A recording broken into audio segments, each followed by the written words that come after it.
喺演藝圈入面，有一對夫妻檔一直被視為模範，就係結婚35年依然恩愛如昔嘅苗僑偉同戚美珍。不過，最近網上面出現咗唔少針對三數戚美珍外貌嘅討論。事緣喺李燦森分享嘅一張群星團拜合照入面，現年64歲嘅戚美珍以全素顏示人，意外引發咗一場關於優雅地老去定係疏於保養嘅爭議。相中嘅戚美珍梳起頭髮，戴住眼鏡，打扮非常簡約。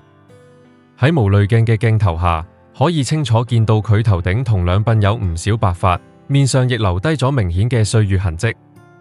唔少網民睇完之後紛紛留言，有人感嘆佢睇落去比實際年齡老，甚至有人毒舌形容佢似80歲婆婆，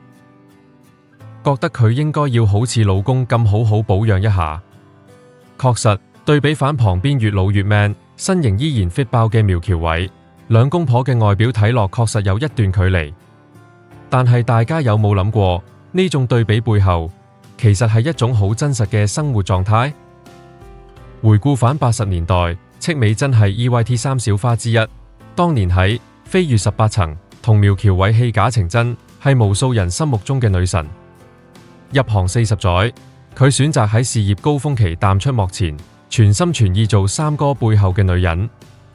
早前佢為咗支持好友盧海鵬嘅演唱會，依然肯上台賣力演唱，扭腰揮手，台風十足，嗰份對朋友嘅熱誠同活力，其實比起臉上有冇皺紋更加動人。依家嘅社交媒體充滿咗凍齡同醫美嘅神話，一旦有女星展現出自然老去嘅一面，好容易就會被標籤做潮水或者老態。